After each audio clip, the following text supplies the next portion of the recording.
గుంటూరు జిల్లాలో postal ballot నిర్వహణ తీరుపై ఉద్యోగ ఉపాధ్యాయ సంఘాలు ఆగ్రహం వ్యక్తం చేస్తున్నాయి. ఓట్లు పోల్ కాకుండా చేసే కుట్ర జరుగుతుందని మండిపడ్డారు. గతంలో ఎప్పుడూ లేని విధంగా పోస్టల్ బ్యాలెట్ విషయంలో ఇబ్బందులు సృష్టిస్తున్నారని ఆగ్రహించారు. అందరూ ఓటు హక్కు వినియోగించుకునేందుకు మరో 2 రోజులు గడువు పెంచాలని డిమాండ్ చేస్తున్నారు. ఉమ్మడి గుంటూరు జిల్లాలో పోస్టల్ బ్యాలెట్ కోసం ఉద్యోగులు పడుతున్న ఇబ్బందులపై మరింత సమాచారం మా ప్రతినిధి సాంబశివరావు అందిస్తారు. ఉమ్మడి గుంటూరు జిల్లా వ్యాప్తంగా ఉద్యోగులకు ఉపాధ్యాయులకు ఎలక్షన్ డ్యూటీ ఉన్న వారికి పోస్టల్ బ్యాలెట్ ప్రక్రియ అయితే కొనసాగుతుంది. ప్రస్తుతం మనతో పాటు ఉద్యోగ ఉపాధ్యాయ సంఘాలు ఉన్నారు. సార్ చెప్పండి, ఏంటి పోస్టల్ బ్యాలెట్ ప్రక్రియలో ఇబ్బందులు పడుతున్నారు? ఎక్కడికి పోయినా ఓట్లు ఉన్నారు, ఏం జరుగుతుంది? ఎస్పెషల్లీ ఉమెన్స్ కాలేజీలో మాత్రం ఎలక్షన్ ఆఫీసర్ గారు ఏర్పాటు చేసినటువంటి కార్యక్రమాలు అయితే ఉద్యోగులకి చాలా ఇబ్బందికరంగానే ఉన్నది. ఈ రోజు కూడా పోలింగ్ బూత్ దగ్గరకు వచ్చిన ఓటు ఇక్కడ ఉన్నది, ఇక్కడ రమ్మన్నారని చెప్తే నీ ఓటు ఇక్కడ లేదు, ఇంకో చోటుకి వెళ్ళి తిప్పుతున్న పరిస్థితి ఇప్పటికీ కూడా ఉన్నది. వాస్తవంగా ఆర్ఓ గారు, రిటర్నింగ్ ఆఫీసర్ గారు ఇప్పటికైనా వచ్చి మీకు ఎక్కడైతే ఆర్డర్లు ఇచ్చామో అక్కడని చెప్పి మీ ఓటు వేసుకోవాలని చెప్పి స్పష్టమైనటువంటి ఆదేశాలు ఇంతవరకు ఇవ్వలేదు. మరి వచ్చినటువంటి వాళ్ళని వెంటనే ఎంక్వైరీ చేసి నీ బూత్ నీ ఓటు ఇక్కడ ఉన్నది, ఇక్కడ లేదు, ఫలానా ప్లేస్కి వెళ్ళని చెప్పేటువంటి పరిస్థితి అయితే కనపట్లేదు ఇప్పటికి కూడాను. మీరు చెప్పండి, కొన్ని చోట్లకి వెళ్తే ఇప్పటికీ పోస్టల్ బ్యాలెట్ నమూనా పోస్టల్ బ్యాలెట్ పత్రాలు కూడా అయిపోయినా వెనక్కి పంపిస్తున్న పరిస్థితి ఉంది. అసలు అట్లాంటి పరిస్థితి ఉంటుందో, ఎందుకు చేస్తున్నట్లు? ఉమ్మడి గుంటూరు జిల్లా వ్యాప్తంగా ఇవాళ ఉద్యోగులను ఉపాధ్యాయులను గందరగోళం పరిచి ఓటు వేయకుండా చేయాలని చెప్పి ఒక పథకం ప్రకారం చేస్తున్నారని చెప్పి వాళ్ళ ఉపాధ్యాయ ఉద్యోగులు చెప్తున్న దాన్ని బట్టి అర్థమవుతుంది.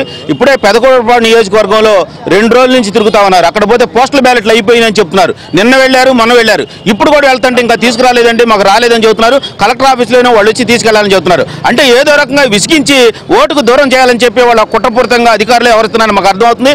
రేపల్లిలో మాకు పల్నాడు జిల్లాలో పనిచేసే వాళ్ళు సొంత నియోజకవర్గం రేపల్లిలో ఉంటే అక్కడ ఇవ్వమన్నారు, ఇక్కడ ఇవ్వమన్నారు. ఎక్కడ పోయినా కూడా ఆర్ఓ గారు, ఏఆర్ఓ గారు మాకు ఇవ్వట్లేదు. ఎలక్షన్ కమిషన్ ఏం చెప్పింది, మీకు డ్యూటీ సర్టిఫికేట్ ఆధారంగా ఎక్కడ అలాట్ చేస్తే అక్కడ వేయండి, అక్కడ కుదరకపోతే ఓటును నియోజకవర్గం పోయి మీ సొంత నియోజకవర్గంలో ఆర్డర్ కాపీ ఫామ్ 12 పూర్తి చేయండి, వెంటనే ఓటు హక్కు కల్పిస్తా ఉన్నారు. కానీ వాళ్ళ ఆర్ఓలు తిరస్కరిస్తా ఉన్నారు, కొంతమంది సంతకాలు అడుగుతా ఉన్నారు. టోటల్ గా విసిగించి వాళ్ళని ఓటుకు దూరం చేసేటువంటి కార్యక్రమం చెప్తా ఉన్నారు. ప్రతిపాడు నియోజకవర్గంలో మనం వెళ్ళినట్లయితే 2 లిస్టులు వచ్చాయి. ఫస్ట్ లిస్ట్ లో మీ పేరు లేదు, రేపు వస్తావు, రేపు రండి అని చెప్తున్నారు.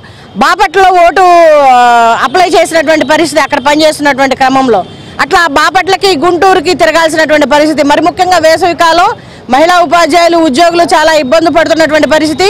మరి బ్యాలెట్ ఓటు వినియోగించుకున్నటువంటి క్రమంలో మహిళలకు ప్రత్యేకంగా కౌంటర్లు ఏర్పాటు చేసి ఈ ఓటు వినియోగించుకునే విధంగా చేయాలని చెప్పేసి కోరుతా ఉన్నాం.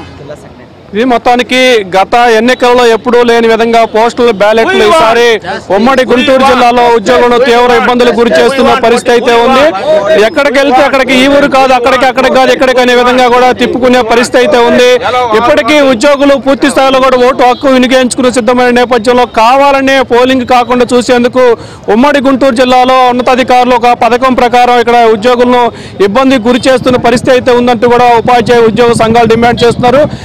ఉద్యోగులు ఇంకా దాదాపు సగం మంది ఓటు హక్కు వినియోగించుకునే నేపథ్యంలో మరొక 2 రోజులు పోస్టల్ బ్యాలెట్ ను పొడిగించాలి, లేని పక్షంలో కూడా కలెక్టర్ కార్యాలయాల వద్ద తాము ఆందోళనకు సిద్ధమవుతామంటూ కూడా ఉద్యోగ ఉపాధ్యాయ సంఘాలు అయితే డిమాండ్ చేస్తున్నాయి. ఇది మొత్తానికి ఉమ్మడి గుంటూరు జిల్లాలో పోస్టల్ బ్యాలెట్ విషయంలో ఉద్యోగుల ఉపాధ్యాయుల సమస్యలకు సంబంధించి